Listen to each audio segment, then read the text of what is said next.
Hello everybody, today I'm going to be reviewing It Comes at Night. This was written and directed by Trey Edward Schultz. This is his second feature-length film, and his first film, which I reviewed last year, is called Krisha. I thought was a really kind of a remarkable story. No one watched my review for it, and nobody saw the movie. And I always thought that was kind of unfortunate because it was one of my favorite films of last year. And he was able to pull that film off with very few resources at his disposal. He shot it at his family home. His family starred in the movie, and he is in the film as well. He really had no budget, and it was all just sheer talent and the ability to create tension, and taking a lot of the old tricks that we've seen from people like Stanley Kubrick and Cassavetes, as well as Malick. There's some Terrence Malick influence as well, and giving it a lot of fluidity and making it feel very modern and very intriguing. This film is very kind of bare minimum, very stripped down. It's very light on plot, which, you know, Krisha was as well. And we're not given much context for what we're witnessing, but you really don't need it. I think that the film is very straightforward as it is, and I'm assuming it takes place in a sort of post-apocalyptic world. It's about a family who lives in a house in the middle of the woods, and they're just trying to survive. People around them are getting infected by this plague, this sort of disease, and they're all dying. So they're basically trying to stay close and avoid that disease by not trusting anybody in the outside world. They eventually come across a family who really needs their help, and they promise that they will help them in exchange for food. So they reluctantly allow them to live in their house, so they all live together. And that's really where a lot of the tension and where a lot of the fear is derived from. Not necessarily from anything that is grotesque, but rather from the paranoia itself. It's about who you trust and how that paranoia can lead to a lot of chaos. So it's more of a psychological film about paranoia more than it is a standard horror flick. This film employs many of the motifs that we saw in Krisha, as well as many of the visual elements. And there are a lot of similarities in the sense that it does take place in a house in one place for the most part. And there's a lot of claustrophobia and fear that manifests itself in the house. That ultimately is Schultz's strength, I think, is more in the technique, his visual technique. Some would argue that he relies a little bit too much on those sort of film flourishes and those techniques that he's learned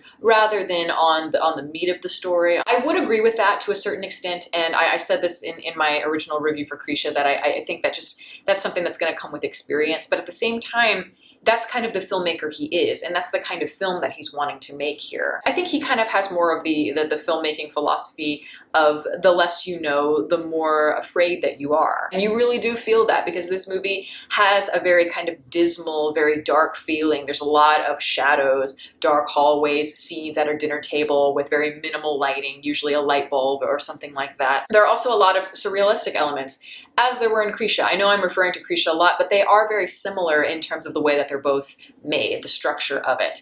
And in this movie, you're never really sure, well, I should say never, but there are certain instances where you're not sure what is a dream and what's not. Certain shots and certain scenes in the film can either be seen as a manifestation of somebody's imagination, or it might be the real thing, and we're not sure. Not only does that contribute to this just overall very unsettling feeling, but it also helps us to understand what it feels like to have that heightened sense of paranoia and that heightened sense of obsession, that it can always distort reality. Not only does that create that unsettling feeling that you want in a sort of psychological horror film, but it also helps us to understand what it feels like to have that heightened sense of fear and how that can often distort reality, because the mind is very powerful, very influential, and it influences the way that you perceive all kinds of things. I know that Schultz, just as a man, as a person, sees his stories and his films as very, very personal. And I really appreciate that. They reveal a lot about his personal ethics. You get the sense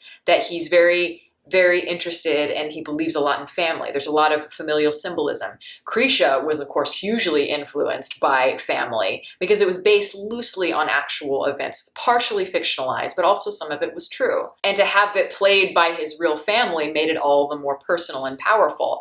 And while It Comes at Night is more removed from that, it has actors that he paid, and he has an actual budget and a set and all of that, it still has love as its core theme. Schultz wrote this film from a very dark place because he wrote it immediately after his father died. So this was his way of sort of coping.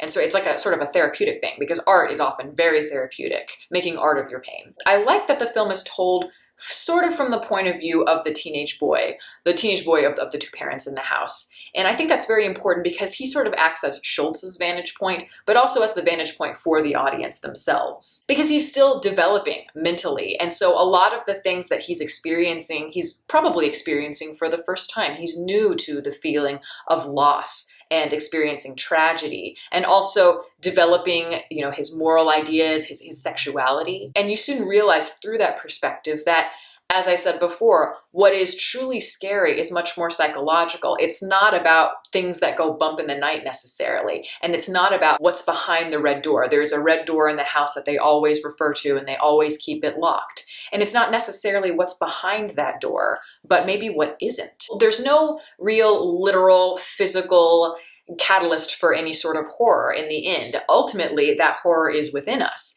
Existentialism is the true monster. That behind any sort of potential diseases, like in this film, or in any monsters or zombies, whatever that you see in all kinds of horror films, that there's death behind that, the idea of this black abyss of nothing. And that's what's far more scary to me. Coming to terms with death is the hardest thing that probably any human will ever face. This film wants to really face death and face that true terror of not knowing what's going to happen when you die. No matter what happens, no matter how much you try to survive, how much you try to protect your loved ones, that ultimately we are all lost. You have to know that in this life that you're going to lose everything that ever meant anything to you. That's going to happen to all of us. It's a very dismal, very, very tragic message, but a truthful one, and one that we don't often see emphasized necessarily in the horror genre. But there is this big resurgence of art house horror that we've seen in the last few years with all kinds of films, and I've reviewed a lot of them.